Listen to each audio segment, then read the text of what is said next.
Hi everyone. Why don't we spend just a few minutes looking at the Earth Null School viewer?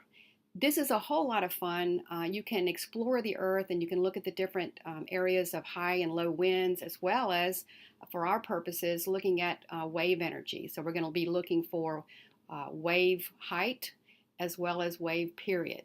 But first, let's just take a look at it. Right now, what you're looking at is winds and wind speed. Here is the area that is being reflected. The data down here is being reflected at this particular location off of Daytona Beach. This is the latitude and longitude.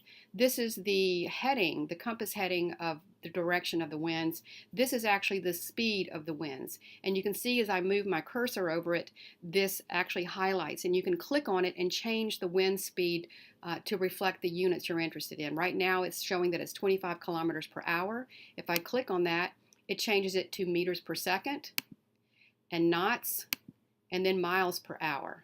But we're going to go back and change it to kilometers per hour. And these are the winds. Now, if you want to zoom in and out of the Earth, all you have to do is move your cursor on your left-hand side, and you can zoom in and out.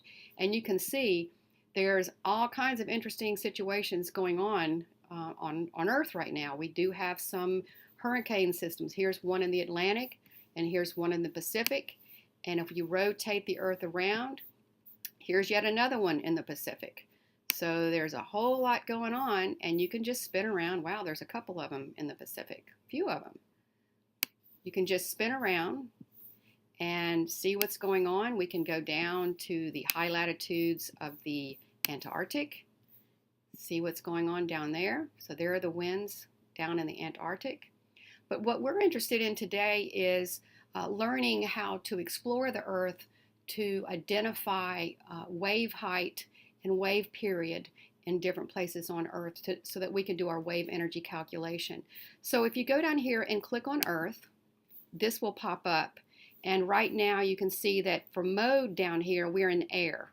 Let's click on ocean. You click on ocean, and now we're looking at waves. And the data that you see up here, again, is your latitude and longitude. This is the compass heading of the direction of the waves. And this number here, 11 seconds, is your wave period. And this 2.04 meters is your significant wave height. So I'm going to click on Earth and get rid of that window, but it will keep the data in sight. So here we are down again in Antarctica. You can see the different colors. If it's blue, light blue, those are the lower wave heights and wave periods. The red ones, for example, this one over here would be the higher wave height and wave period. So I'm going to click on this spot, this darker red. I'm going to click on it, and now this pops up and it shows us this is the latitude and longitude. This is the directional heading of those waves. These waves have a wave period of 15.1 seconds and a wave height of 10.59 meters.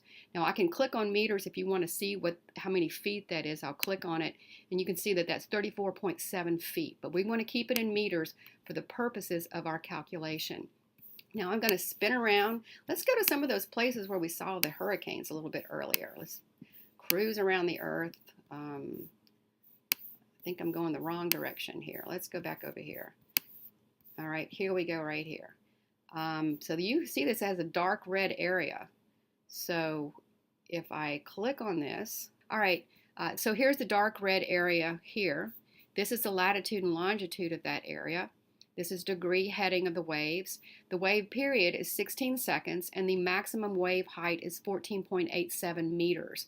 That's the same in feet as 48, almost close to 50-foot high waves, which is pretty scary, I would think. But we're going to keep that in meters for the purposes of our calculation. Now, when you go to take a picture to compare to another student's, remember to include this data so that we can clearly see your location and what your variables are. 16 seconds would be your wave period, 14.87 meters would be your wave height. So I'm going to hit, because I'm on a Mac, I'm going to hit Shift Command 4, and it's going to let me take a snapshot of this area, and I'm going to be careful to include that information. So there I go. So then I can post this and I can do my calculation and then maybe go compare this to someone else's data. And it doesn't always have to be the highest. So if we go over here, see, for example, this is 9 seconds for the wave period and 3.64 for the maximum wave height. So pick some place, maybe even go over off of our coast to see how our coast compares to some place, let's say, up here in the North Atlantic, to see how their waves compare to ours. So anyway, do this, enjoy it, and look forward to seeing your calculations.